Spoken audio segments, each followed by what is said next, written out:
I used to play ultimate frisbee. One day I was defending this really tall guy. He was 6'5" maybe.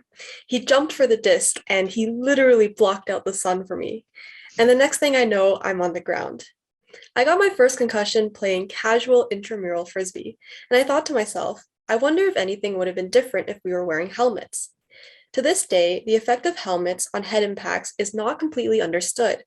While they're effective at preventing death and serious injury, there aren't many studies done on how a helmet changes the characteristics of the impact your head receives. In the US alone, almost 4 million sport-related concussions occur each year. Most of these injuries from head-to-object collisions or head-to-projectile collisions. But researchers don't always take this into consideration when they're testing helmets. What they do is they put a helmet on a crash test dummy and they drop it, or they have it struck from one direction with a solid object. They measure the acceleration of the dummy, how long and how strong these impacts are. You can tell from laboratory demonstrations that this data isn't translatable to real life. There's a lack of real life studies out there that measure these parameters between different sports or during different collision scenarios.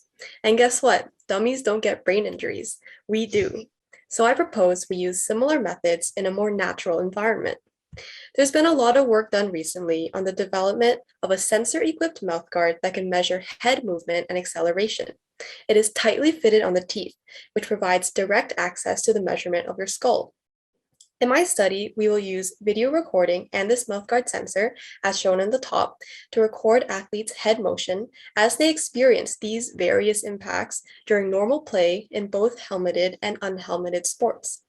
With this information, we can observe impacts across all scenarios. For example, getting hit by a ball, someone else's helmet, falling on the field, being hit against the boards in hockey, a field hockey stick, or even other players' elbows, to name a few. We will again analyze how long and how strong these impacts are to determine the effects of helmets on head motion. We can further delve into differences between sports or within sports by looking at these collision scenarios. My hope is that the findings of the study will shed light about the biomechanical forces at play with and without a helmet. Further research can build on this to see how these metrics correlate with brain injury risk, or even use this data to inform testing and development of sport helmets. The goal is to gain a better understanding of the role of helmets in sport-related concussion. Who knows, maybe we'll discover something that calls for helmets to be worn during ultimate frisbee. Probably not though. Thank you.